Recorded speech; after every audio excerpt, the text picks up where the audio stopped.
All right, someone can start us off. I got it. Okay.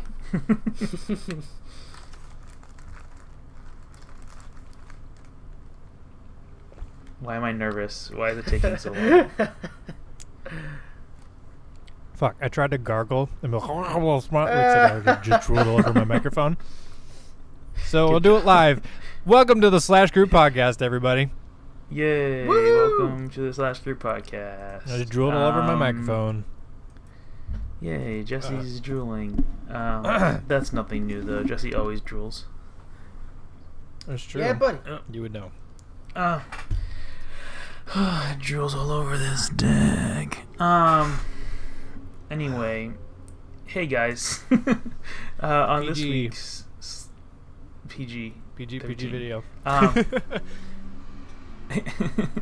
On this week's podcast, we are going to be discussing things that you will like to listen to, including this topic that Jordan has. Go. I was thinking just the other day, I was thinking. Yeah. man, Good. when I was a kid, I would just go over one of my friends' houses and play video games that I don't have. Yes. And all I would Yes. need to do is use the controller that he has there and just Yes. get playing. So, Yes. you know, it was a simpler time, I would say. That couch co-op was a much easier thing to just jump down or sit down and start playing, In its heyday. Nowadays, when it Yeah. comes to multiplayer, I mean, people are older. People are Yeah. have moved on to other places in the world. Yes. If you want to play something with one of your buddies from your old childhood neighborhood, you gotta buy a game yourself. You gotta make sure you have your own console, and then you can hopefully have a good connection and be able to play with them. Yeah. Like the old days. So basically, you had this realization that, man, back when the internet really wasn't a thing, we had to walk down the street to our friends' houses to play games with someone, even if we didn't like them. Well, Man, I mean, Times have personally, changed. personally for me, I never owned a N64 console, Yeah. so this is a bit of a I did. this is a what is that? A confessional, I guess, to those friends that I would go over their houses to play N64. I'm sorry, I wasn't really there for you. Oh. I was there for the games. What was your first console? I would say the first one that I really played was probably the PlayStation. Yeah. I You mean, didn't have like you an could- NES or any of those? Well, no, I mean, I can argue saying that, I played Sonic on the Sega Genesis, or that I played Super Yeah. Mario or Duck Hunt on the NES. However, Yeah. I wasn't good at it. Yeah. And I remember, So the first console you owned that you I actually remember, play and wanting games and playing the games versus the Sega and the NES were kind of my dad's. And, Yeah. it was the games that he got, and so those were the ones that I was able to play. Street Fighter 2 for the Sega Genesis. Yeah. But My yeah, first I mean, console was the Super Nintendo. I wish I It was the first actually one had that I never. owned. I had never. I didn't play it until years later.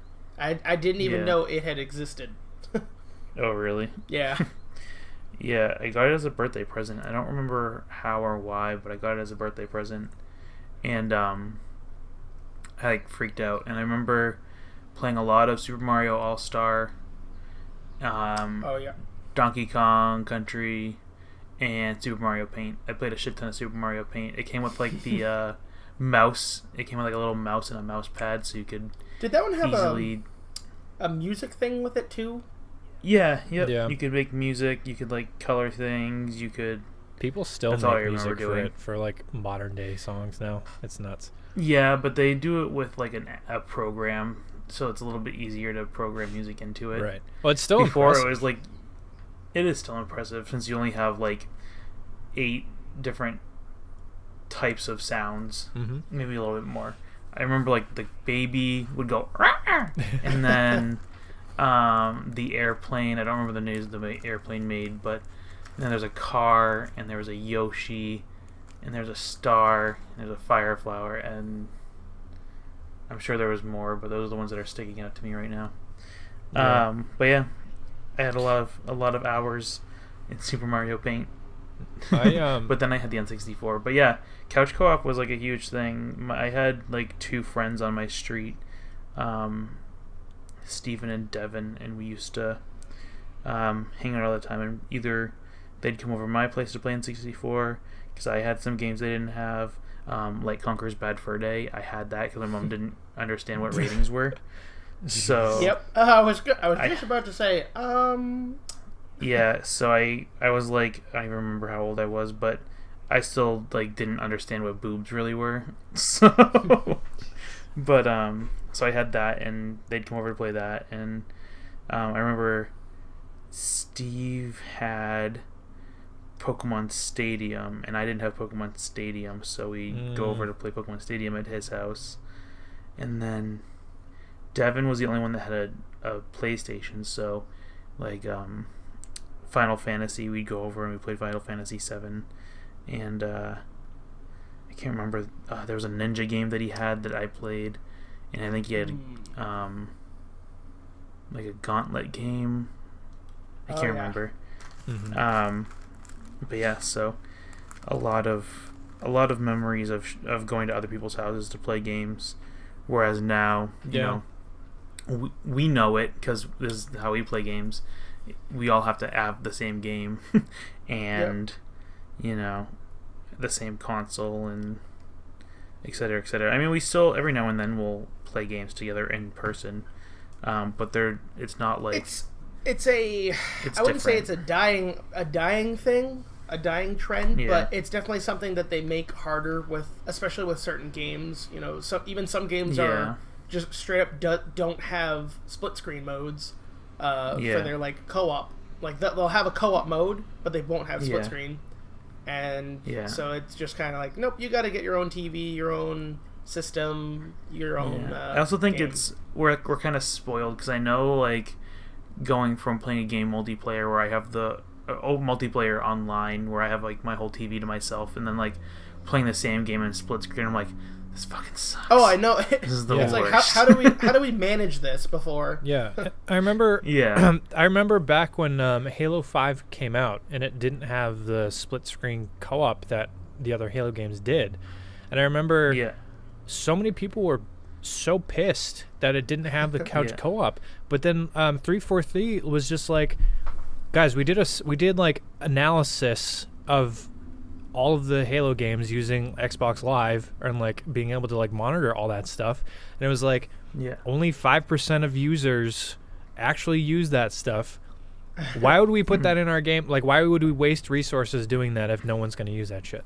And it's like, nowadays it makes sense in the market, because just the type of games that are coming out now. And I mean, with the Switch, like, that's the most recent thing I can think of. That up. With like Mario Kart, us bringing all of our Switches together and being able to play that. And to be honest, watching you and Robin, the 3DS did it and too. Same with that. Like watching you and Robin and Paul and Meg play co-op. I mean, you and Robin used the tiny screen. We used the tiny screen. Yeah. we did so we did split screen on the Switch itself, like sitting on Paul's kitchen table. Not kitchen table, living room table, and Paul and Megan did split screen on the TV, and then Jesse just used his Switch. So there's 5 of us couch co-oping, more or less, doing local play.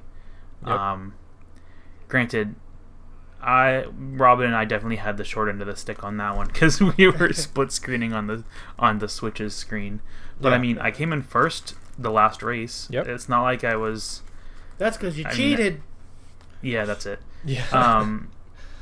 It's not like I was handicapped. I mean, I was slightly handicapped.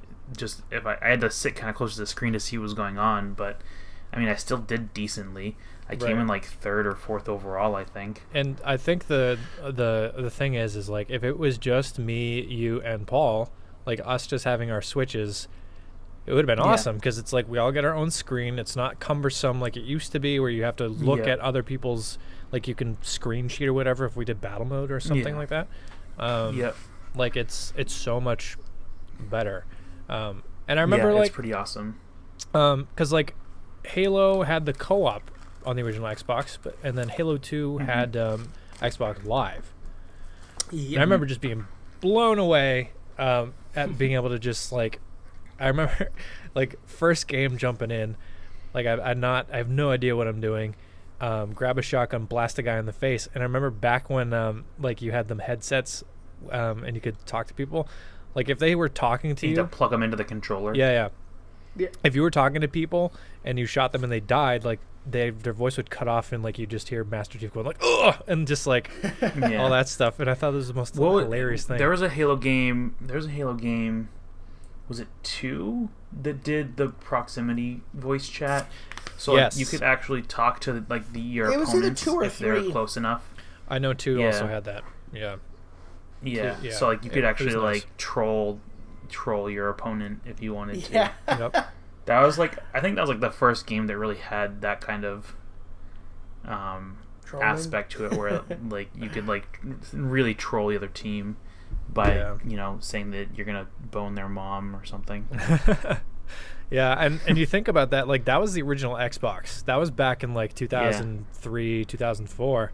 And like for them to have that kind of like online ecosystem that early, I don't think if Xbox didn't have Xbox Live, I don't think it would be as big as it is now, because that was part of the popularity, was being like, oh shit, I can play this stuff with my friends from, I don't have to leave the house. I can just like call them up and be like, hey, get on live, let's go.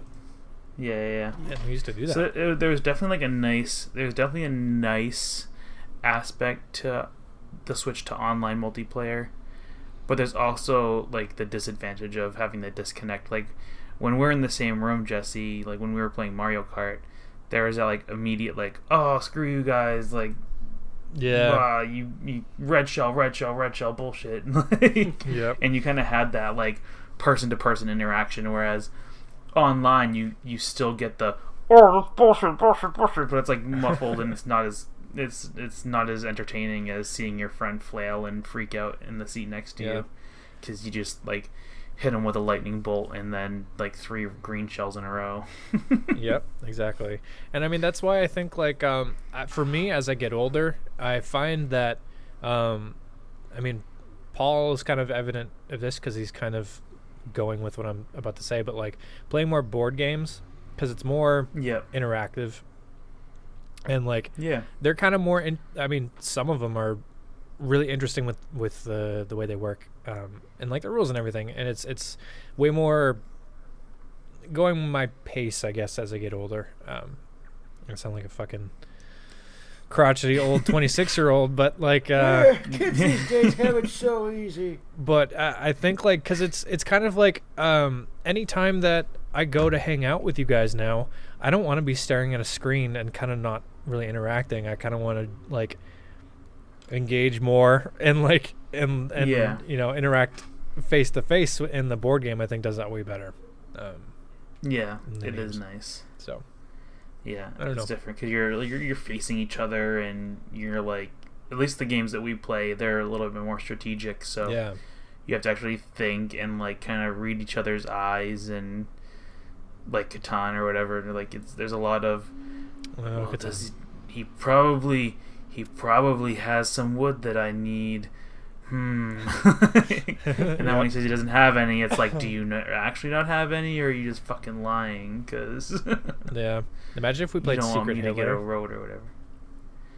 Oh yeah, I don't know too much. I think you explained it to me one weekend, but I don't remember. It'll destroy friendships. It's one of those games. We need more people for that though, right? Yeah, we need probably do it like 6. 3 people. It doesn't make sense. Yeah. So that's probably why we haven't gotten any games like that. Like, what was the one? I just picked up Kings of Tokyo, and that was pretty fun, even with only a couple people. Yeah. Not as like strategic as Catan, a little bit quicker, but or Catan or whatever however you want to call it. Was that the one you were telling us last time you were over that had like you watched the trailer for it? Was that the one? I think Sean has played that one actually. I think he's Kings mentioned of Tokyo. No, the Catan one. Oh, yeah, that one's it's pretty it's been around for like forever. It's not like a new thing. You mentioned another one that I should record is it's something. It has the rules of. I think he'll yell at me as soon as I ask him again. But I think it was something along the rules of Mafia, where like more or less you play with a group of people. It's online. I think it's all typing, but I think there's something. I don't know. I think it's all typing. He said, but you do. Some people are members of the mafia, and this kind of mafia. You got to figure out who is the members of the mafia. Each night they kill someone, and you can only question them during the day, and then there are a lot of games like that. Yeah. There's that werewolf game, that card game. I forget what it is, but basically, you have a group of people, and one of you is a werewolf.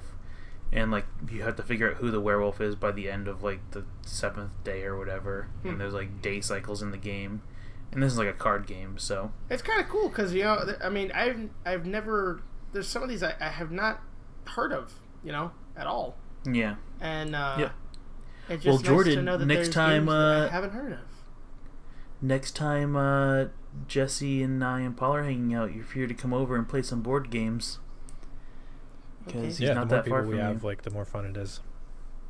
This is true. Yeah, they're pretty fun. Like, I know we're kind of like we're hardcore straying from where we wanted to end up with this podcast. We're kind of going backwards, but it's okay.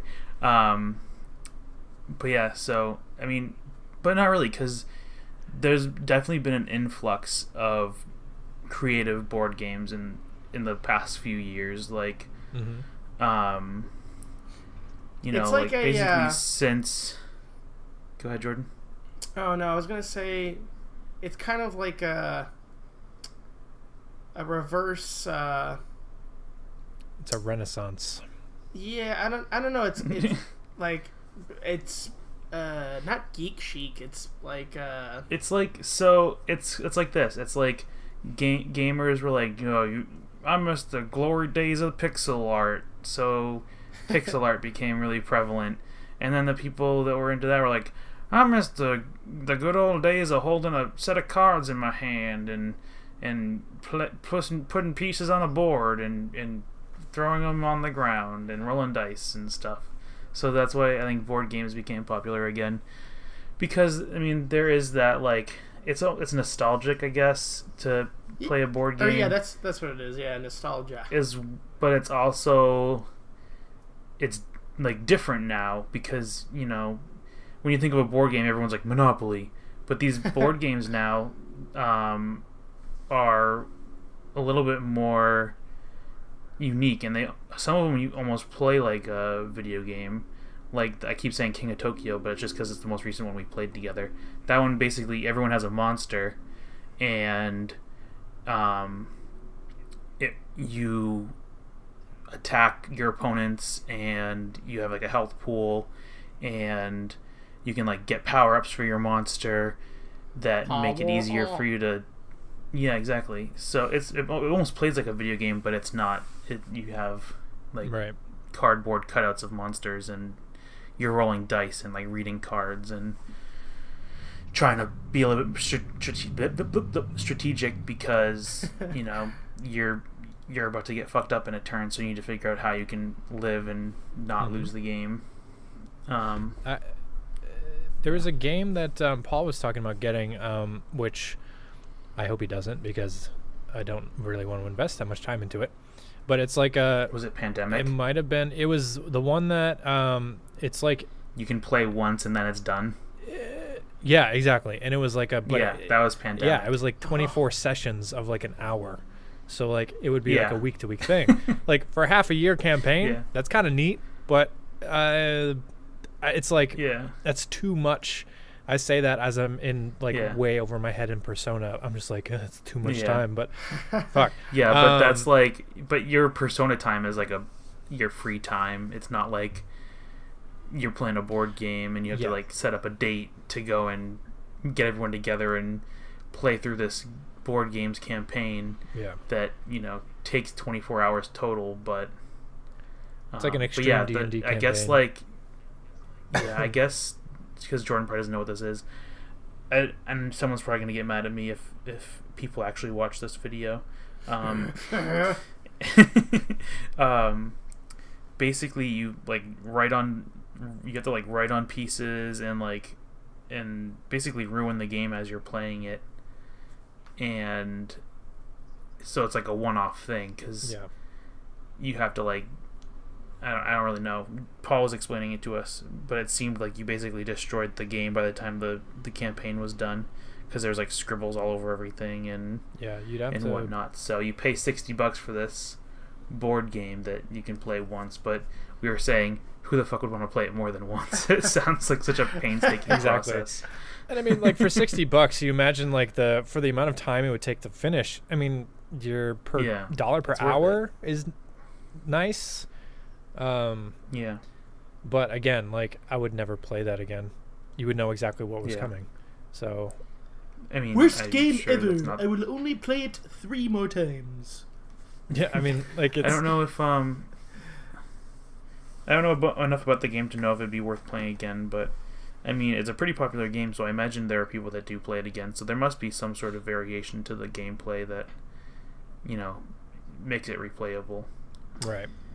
Speaking of replay value, what is the game that you have actually replayed the most? I already have 2, maybe 3 in mind right away.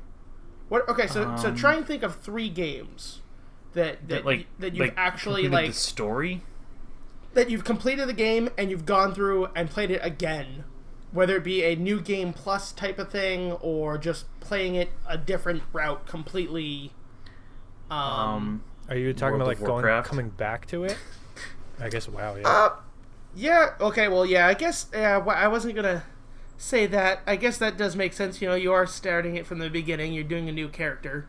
But you're playing the same quests over and over. Yeah. But that was the first one that popped into my head. But I guess the other one, like the Pokemon games. Oh, okay, yep. I've played through, I played through Red and Blue as a youth many times, and I played through both X and Y, so that's the same game, basically.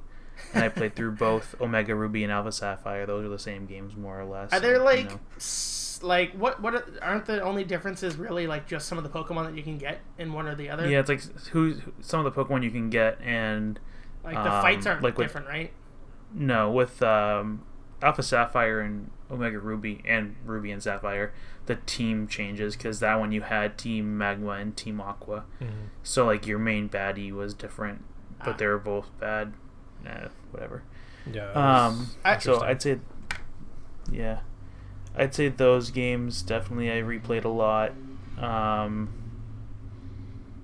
Can't think of one. Like, usually when I beat a game, I beat it and then I'm over it. That's what I was going to get to in a second.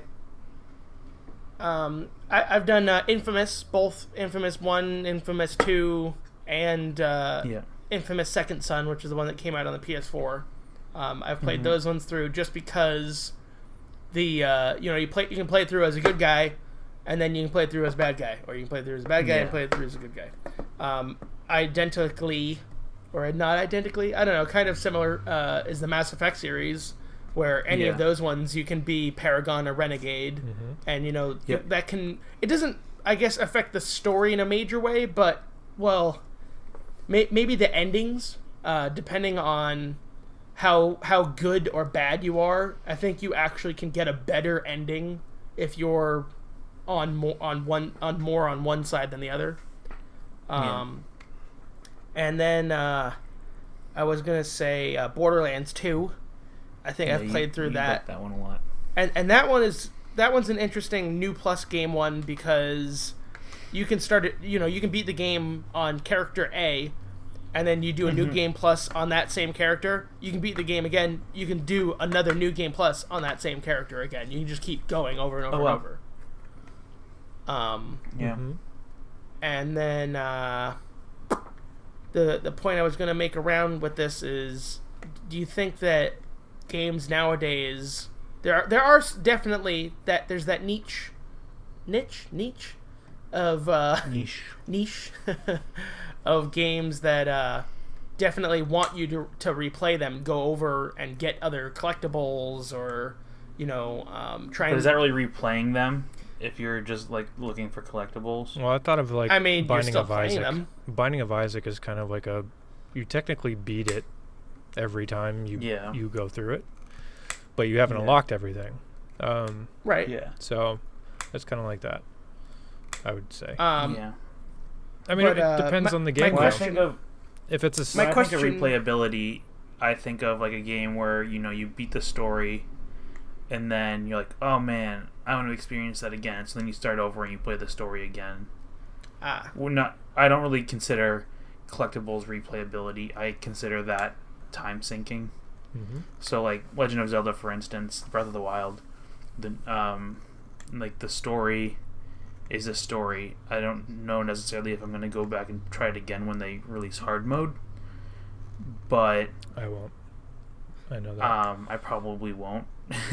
And I definitely am not going to go looking for all the Koroks because that doesn't interest me. And I haven't found all the shrines, and you know what? I'm okay with that. So I'm pretty much done Zelda. The only thing I want to do is I want to figure out like a couple more things. Like apparently you can customize horses, so I want to figure that out. And obviously, like when the new Master Sword thing comes out, I'm going to do that and blah blah blah. So there's some things, but I'm not going to go back and replay the story. So that's where I'm gonna present the question is: do you think that because there is definitely game developers and whatnot that are making games like built with a new game plus type mode or something that maybe there's additional collectibles that you can't get in the first run through, and you have to play through the story again in order to get them. Or collectibles are a hard sell for me, depending on what the collectible is, because I could usually not give two shits. Okay, well, I mean, to answer your question, I mean, the one Wait, I didn't ask it yet. about like New Game Plus and like doing the like. So the question I'm trying to get out is: do you think that their game companies now, with I'm gonna name off a couple of them, are purposely making their games, they're shorter games. A lot of times it's more of the indie games that do this. They're purposely making the games something that you just play through once, that you don't want to necessarily play through it again. Whether that be that maybe there isn't a new game plus, and so they know that ahead of time, and they're just releasing it just to release, as soon as you're done with the story, that's it, you're done with the game. Do you have any like examples? Okay. So Little Nightmares. I know you're not done with it yet, but does it seem like there will be an incentive to play through it a second time? There could be, so here's the thing with indie games that you're talking about is, one, they're usually cheaper. Little Nightmares is only $20 as opposed to a $60 game. Okay. Two, they're quick to play through, so you can beat it and go, oh man, I really really liked that story. I wonder if I missed anything, and then you can quickly replay it again. Like people on Steam are saying, like once you get good at Little Nightmares, you can beat it in like 2 hours or whatever, or like an hour or two. Like once you get really good at it, so that's like a one sit down session. So if you're like looking for clues and looking for like little Easter eggs in one of these cheaper indie games, that's different than going and replaying The Last of Us because you want to go find Easter eggs, or you want to find, I don't know if there's collectibles in Last of Us, but you can do a harder mode or whatever. You can do it. You can start it in a harder mode. But that's like a 60-hour game or whatever. Yeah. So there's a difference. Like you can play through Little Nightmares 2 or 3 times.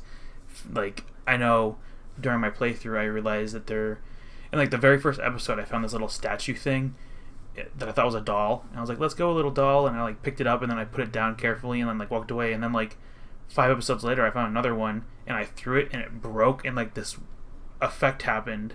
So I'm pretty sure that there's an achievement, like a hidden achievement, to find all these dolls and smash them. Mm-hmm. So like if that's something I was interested in, I would go do it, but I'm not. Right. Just like I got an achievement you can like light candles and lanterns and stuff, and I got an achievement to light 20 lanterns and candles.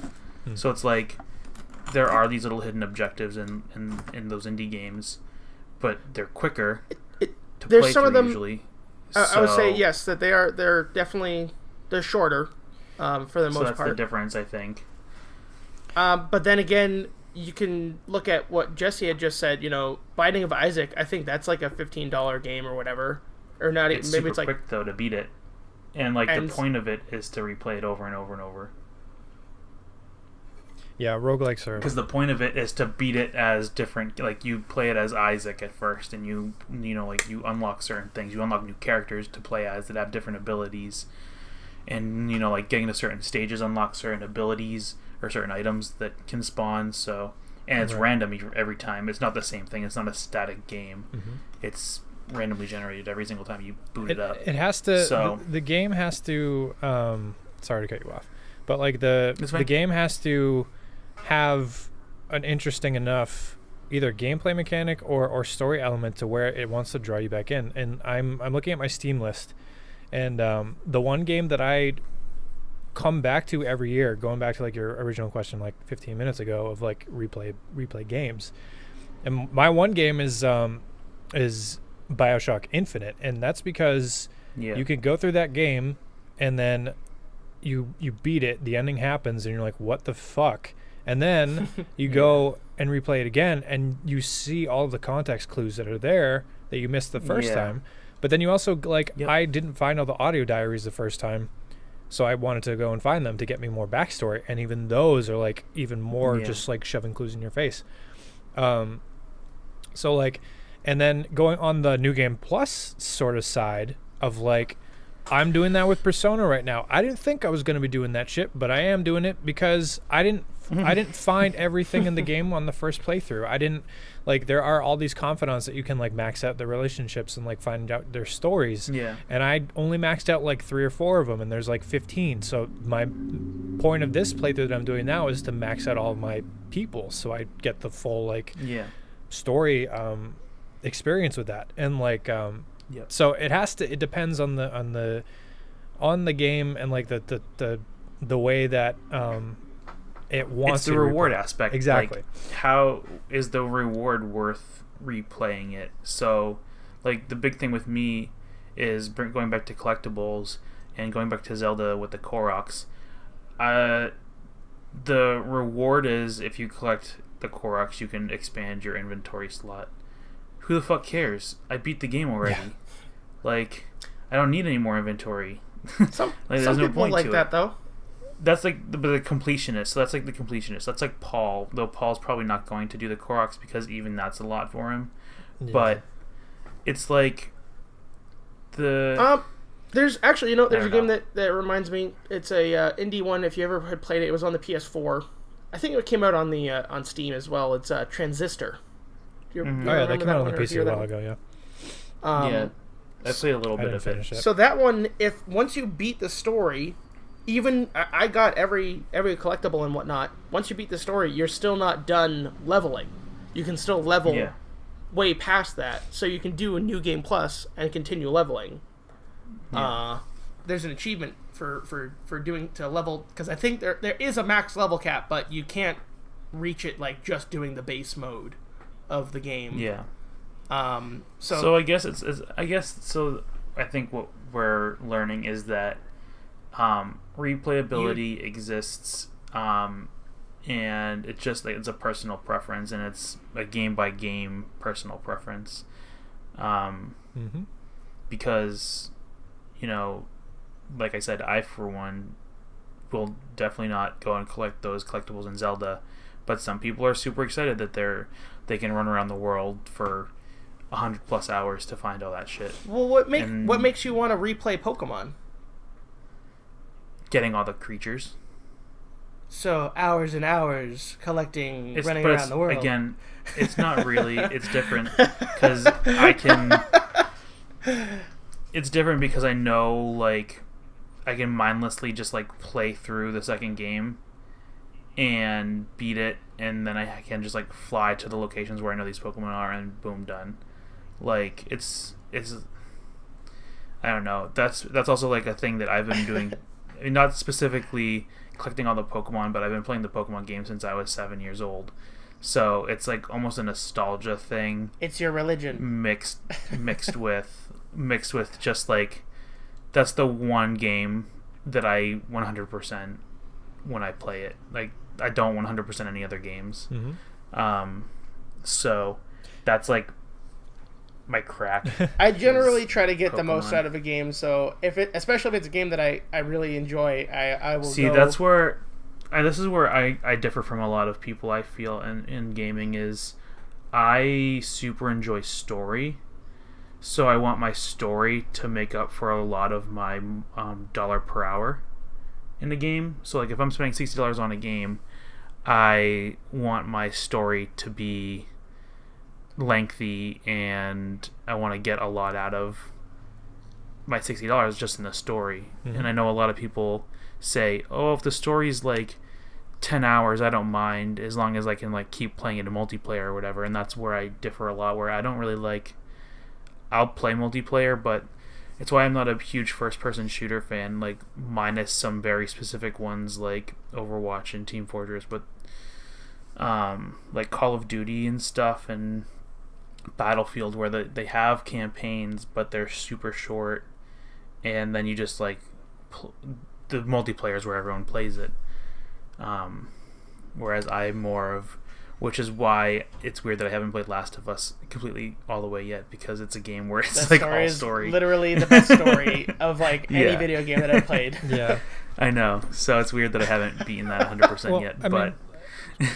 I fall into the same boat where like story is way more important to me than like anything else. That's what will draw me in, and like that's why, like I started Horizon, and Zelda came out, and then like Zelda pulled me away from Horizon because I wasn't like that invested in the characters yet, and I was just like, this is neat, but I'm like, I don't care. Yeah.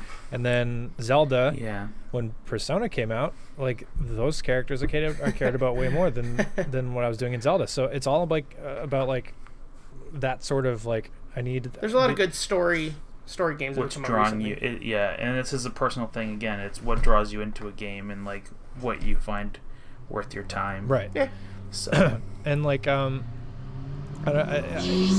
it with all the fucking cars. And even more recently, like Nier, when I'm playing on stream, like that is like it's a story that I was not expecting at all. I went in with zero expectations of anything, and like crazy shit's going down. I'm like, what the hell's... You just saw anime, and you're like, I'm going to play this anime. And then you're like, oh my goodness, I like this anime. Kinda. I mean, like, it's like, there are robots, and then they, like, form a giant ball, and then give birth to, like, a naked Sephiroth, and then you fight it. And then I just found Adam and Eve in android form. So, like... Okay. Yeah. It's very... And then aliens just happened in my episode that I just did, so check it out. Yeah. So watch Nier Automata on slashGROUP. Episode 6. It's all for me story. I mean, but the thing is that when I was younger, I was super into the multiplayer stuff. Because it would be like, oh yeah, I can totally like chat with my friends, hang out. But now it was a way for you and your friends to connect. Exactly. But now that I'm like older and I'm like when I play games, it's like it's kind of my me time. So I'm like, all right, I don't want to have to talk to anybody, but having to like interact with people. So I love the more single player story experiences because of that. So it's like I always explain video games to my family who don't really understand it as like it's my television. Like you guys watch movies and TV all the time. I watch some TV shows, but I mostly just play games in place of that. So that's why I like stories, because I like it's my going into another world. It's the same thing as reading. Like I like to read books because it brings me somewhere else, and we're keeping our brains active by doing it too. Player. Exactly. There's some hand-eye coordination or something involved, and science says that it'll make me a better person than you. So fuck off. Yeah. Yep. Anyway, this episode was supposed to lead us into the discussion of the future, the future of video games, and like what we think is gonna reign supreme, I guess. And my big thing, and I think Jordan knows my stance on this, is that I think VR is going to play a big role in the future of video games if, and only if, I guess, or when, they can make it affordable and worthwhile. Because right now, there are some VR games. There are some VR games that are getting some good reviews and everything, but you know, the AAAs aren't there yet, and it's way too expensive to just play indie games, in my opinion. Like the only AAA title I can think of that's on VR is that what was it, Resident Evil did a VR game. Yeah. Yep. So, and oh my god, cars. Yeah, so I think I'm actually, so I don't want to just like keep talking because I want to hear your opinions too, but I think, was it Game Theorist? I brought him up on the last episode, but he's just so good sometimes. I love him. I think he was talking about what he thinks the future of the Switch will be, and he was talking about VR stuff, right? Not VR. Or AR, which is augmented reality. Yeah. So instead of doing the virtual reality thing that everyone's doing, where you know you put the headset on and you're in another game, basically you're gonna take the Switch console and snap it into a thing kind of like the Samsung Galaxy VR, and it's gonna have some sort of camera on the headset that will let you see basically through the Switch at your surroundings, and it's gonna project things onto the real world. Kind of like Pokemon Go, where you know you are walking around and then you see a Pokemon, and I mean, not that I don't think anyone uses this anymore, but you could have the background showing on your phone and you could see the Pokemon like where it would be in the real world. But I think most people just have it set to the standard, or not the standard, but the not whatever real background, the not AR background. Saves battery. Sorry, I'm drinking LaCroix and I'm getting hiccups. So, yeah, that's where I think the future is going eventually, but not before it gets more affordable. Yeah, and here's my problem with VR right now. Yep. As cool as an idea as I think it is, I think it's gonna open up the possibility for super innovative and awesome games. My problem is that like we have different consoles. We have the Switch and the Xbox One and the PS4. Each one now is going to have their own VR system, and I'm like, I don't want to have 3 headsets to enjoy these. That's why you get the one on the PC and you say fuck it. Right. But you just get a VR ready PC, and then you have your, because all those games are basically on PC anyway. Well, I mean, because you have like the PSVR, like you have the PSVR for people that are kind of like, all right, I don't have a good PC, but I can play it on the PS4. And like, which is probably going to be most people's way of getting into it, because in order to have a good PC to play, it's also the cheapest right now, I believe. It is. You have to have a good PC to play anything on Steam or whatever in VR. But then you have to buy the $800 headset. That being said, though, don't you need the PlayStation 4 Plus or whatever the fuck it's called. Pro. The PS4 Pro to use the VR. I don't know. I don't think so. I'm pretty certain that you do. You do need the camera. PS. I don't think you do. Pro Yeah, you just need the camera and then the. I think the Move controllers are optional. The Move. Because the headset has lights on it, so that's how it tracks the headset itself. But you can use the controller's motion controller too. Yeah, but exactly, and that's what it reads the light bar on it. So like you can use your DualShock if you don't have Move controllers. Yeah. Obviously, the Move is more immersive, but like it's. I don't imagine it performs much better. I mean, the only thing that the PS4 the Pro does is makes it 4K. I don't think it. I think it is like maybe a little bit stronger, but yeah, I don't think that it's that much more stronger that you need it for the VR versus the regular PS4. Well, with VR, you need to have stuff running at 90 FPS. Otherwise, people start getting motion sick. So.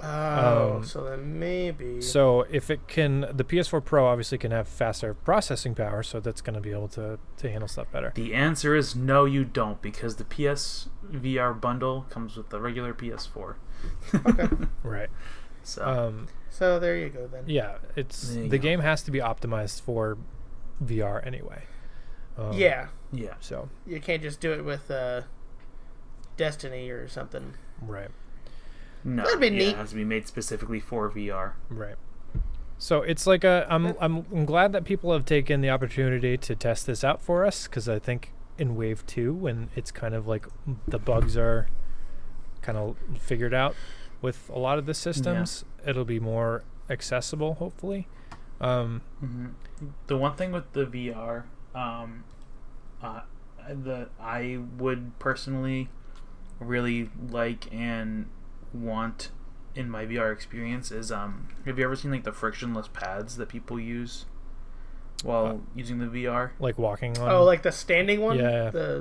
So it's like a standing thing that you clip you like wear a belt and it clips you in, and you wear socks and it's a frictionless surface, so you can like walk in place.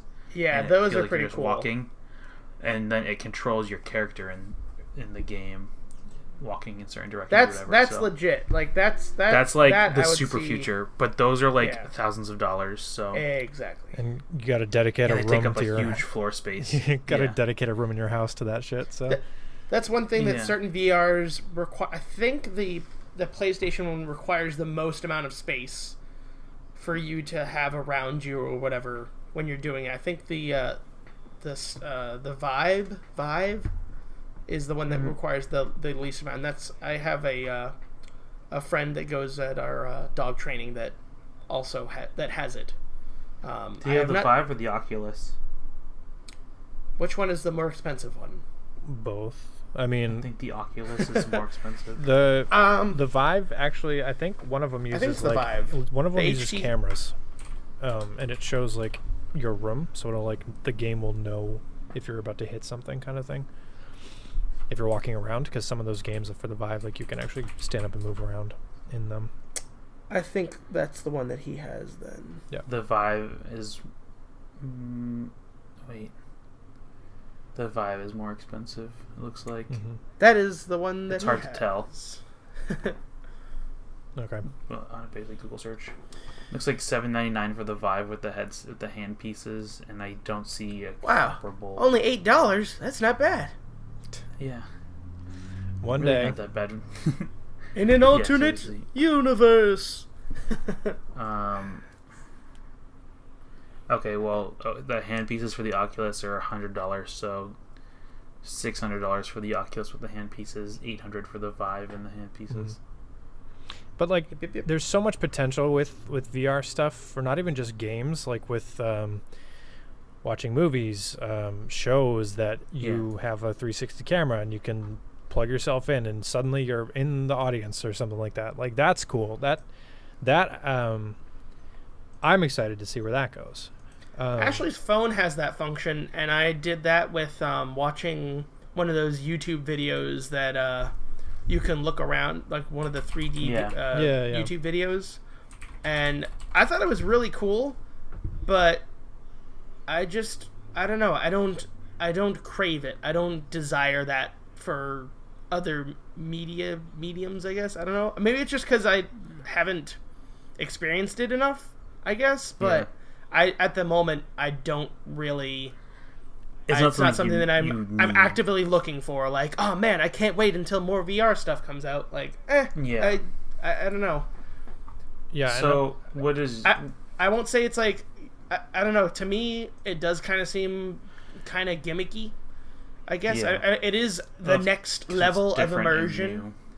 Yeah. And I will say that, I mean, the only thing that you're missing would be, you know, as far as it goes for your senses, because you'll be able to see it, you'll be able to hear it. You can't smell it, you can't taste it, and you can't feel it, I guess. Those are the... Feel it? Yeah, I don't know. I guess if there's a vibrate function in your head or whatever when you... well, you have hand pieces too, remember? Or I guess... Oh, yeah, I guess the controller. HD Rumble.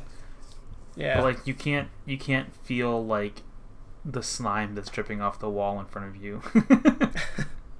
So... You can only feel, like, your hand hitting a wall or whatever. I mean, then, you know, at that point, if we ever get to that stage, then, you know, we're only right around the corner from having your own avatar, you know. Yeah. That you could just freaking walk around in. Yeah. Yep.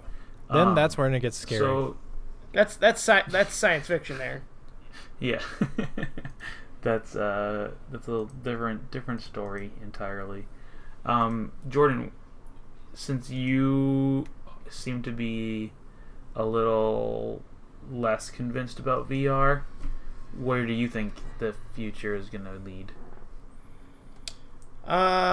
As far as it goes for gaming, I don't know. I guess the next step that I can see them doing something similar to what they tried to do, what Microsoft had tried to do a couple years back before they launched the Xbox One, is make everything digital. Just get rid of hard copies of stuff. People are gonna want it, but tell them tough titty. Everything's digital. Yeah. Everything is easier that way. You can manage data. You know, we live in a digital age. Everything I can do almost everything, like with my money and, like, I won't say my life, but I can schedule things. I can talk to people. I can order food. I can order a Uber. You know, I can do all of these things. You can't eat digitally. I can't eat. You still have to eat in the real world. You're right, but I could. I could order food at least with my phone and whatnot, and so everything is I can do everything pretty much digitally, and that's just one more step that they, I think, could eventually jump off from.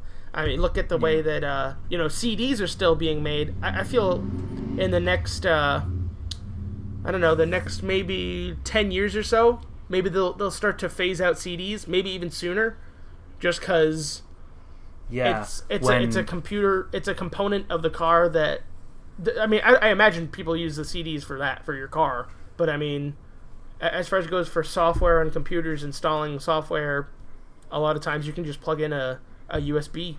You know, you could I think you could just have it downloaded. Cartridges are going to come back, and I think the Switch is probably a good start for that. Load times. As far as, like, CDs and discs going away, or physical copies, I don't see 10 years though. Maybe in 10 years. 10 years is a long time. At least them to start phasing them out. Like, some labels start to say, all right, look, we're just going to sell this digitally. People are ripping the music online anyways. There's just so much money to be made in, like, physical things.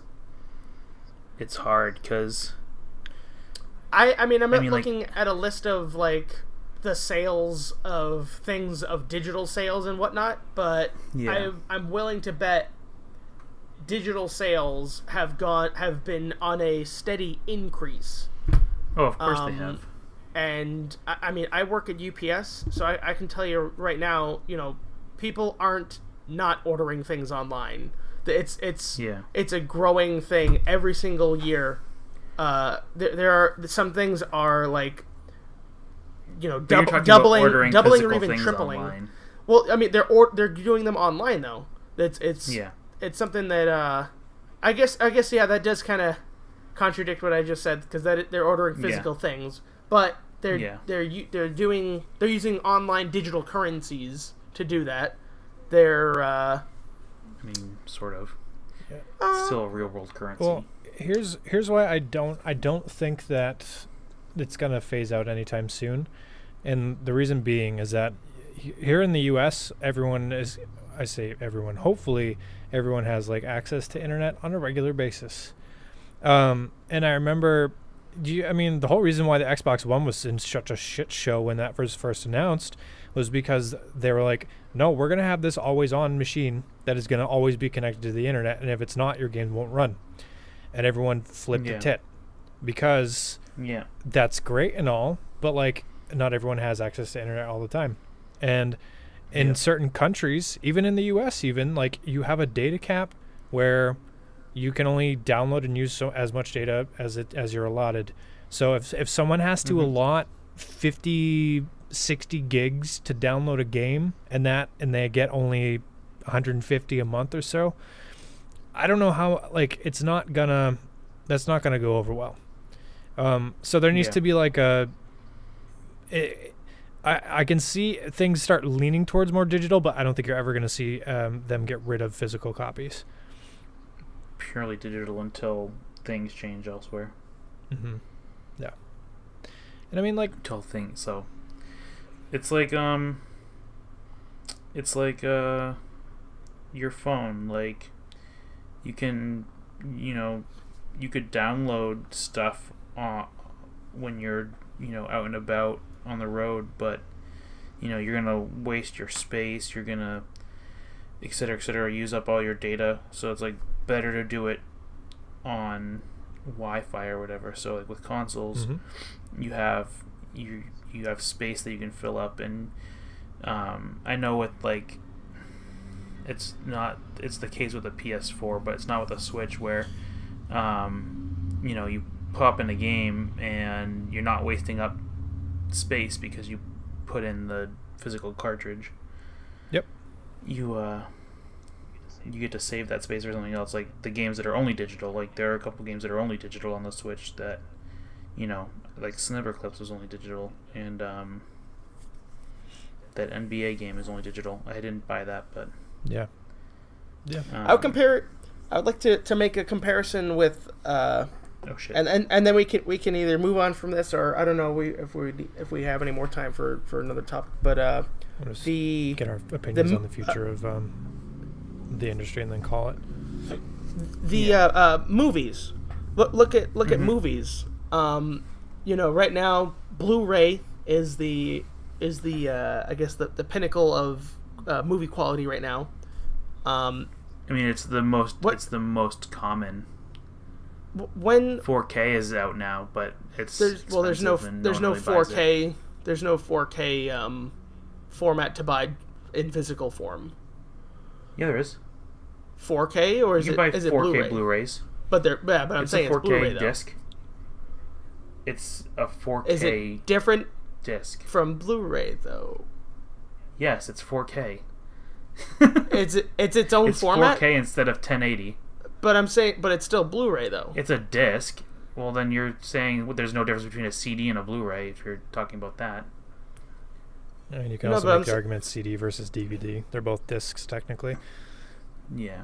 But anyways, the point I was going to make was that when was the last time that you bought? And this also is just a personal preference, of course. But the last physical copy of a movie that you've gotten versus just watching it on Netflix weekend. Or okay. I buy a lot of movies. I'm the pro buyer guy. Physical copy. Physical copy guy, yeah.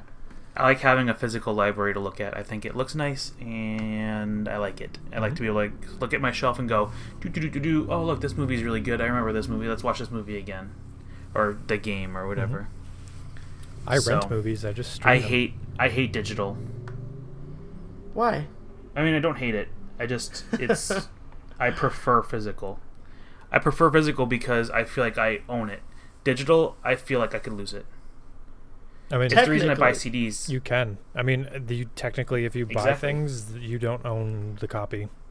You're actually just borrowing or you're owning the rights to use it or have it or view it or whatever. Yeah.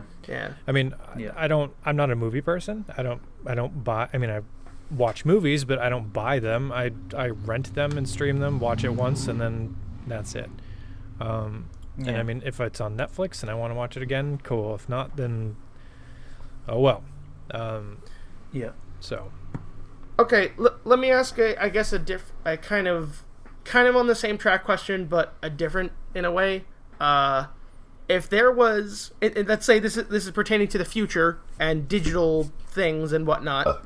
In the future, if there was a digital service that you could pay towards renting games, would you do that? You mean like GameFly? And then having it streamed like PS Now you're talking about? Does it? Or I'm thinking more of the PS Now. Yeah, you can stream from GameFly. Can you stream from GameFly? I'm almost certain that you can. Can you stream like PS4 from GameFly? Let me see. I don't know if that would work. I don't know if that would work. Stream games to your TV instantly. GameFly. Yeah, I mean, like it's all cloud stuff. Like the problem that people have with those games is that if you're gonna stream from a service, the input lag is so bad, and if you have any sort of lag whatsoever, it completely throws off any sort of experience. So what if they did something similar with like how PS Plus works, where as long as you have PS Plus, you have the games, but then as soon as you don't have it anymore, you can't use the games. So like you actually are downloading the games, not streaming them. Yeah. Is that a future service that you would do? Because that's something I loved. I remember Blockbuster going in and looking through their games that they had and renting a game, taking it out for it wasn't something that necessarily I buy, but it was something I wanted to give a shot to.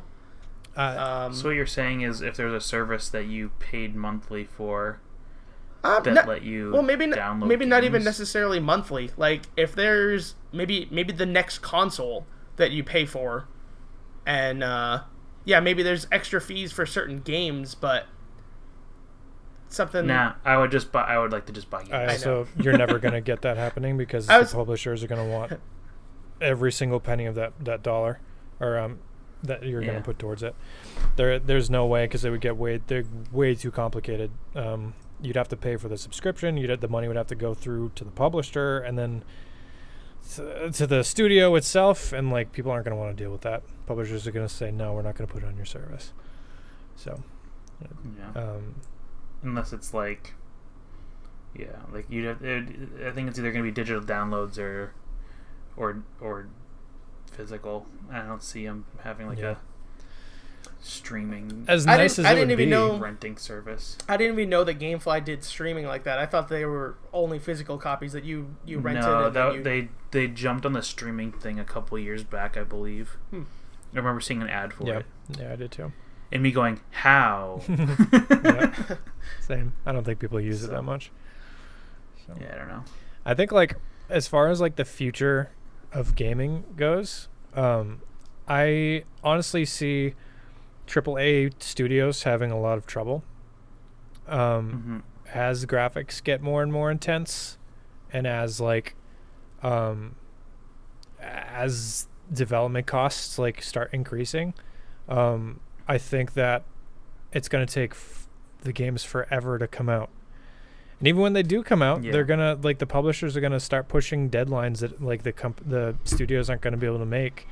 And you're going to end up with more Mass Effect Andromeda situations where the game clearly wasn't ready. Or you're going to see the prices of the games go up, which I think is going to happen in the future.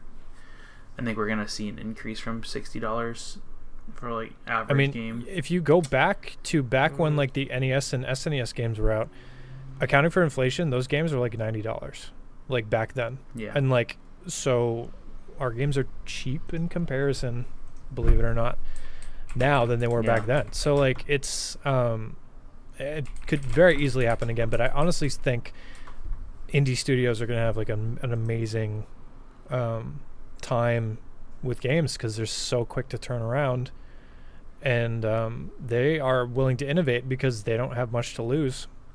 Whereas the AAA studios are going to keep doing what works, and like you're going to see sequels upon sequels upon sequels, and people just get burned out.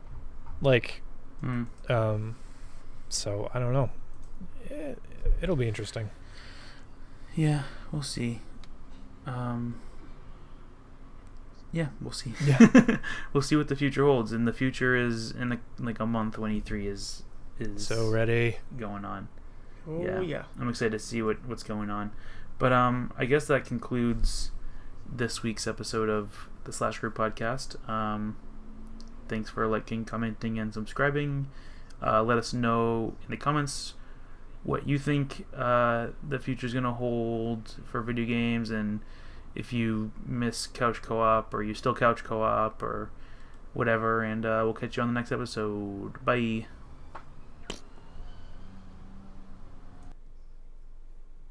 Woot woot.